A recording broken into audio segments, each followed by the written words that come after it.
शाही coat किला ननकाना साहिब की 3 तहसीलों में से एक तहसील और इसकी आबादी तकरीबन 3 लाख के करीब है।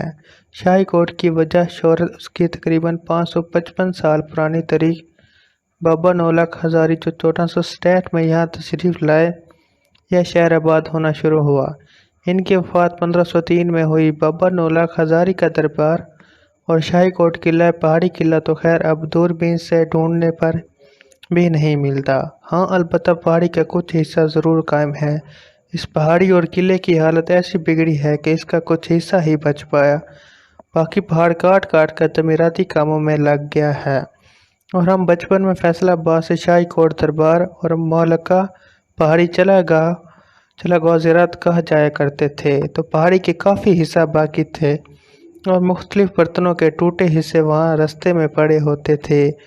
हैरानी तो होती है इतनी तादाद में बर्तनों के टुकड़े देखकर, लेकिन हैरानी इतनी ही होती है जितनी छोटी उम्र थी।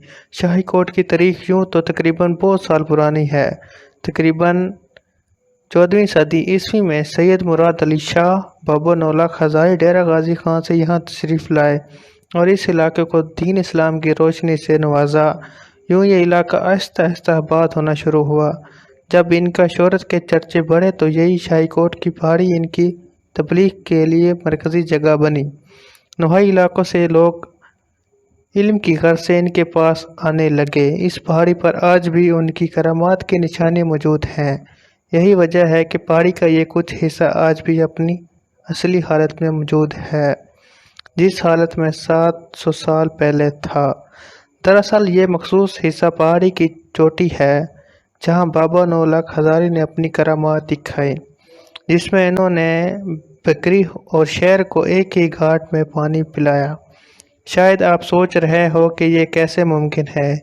यही तो करामत है, अपनी असली हालत में मौजूद है।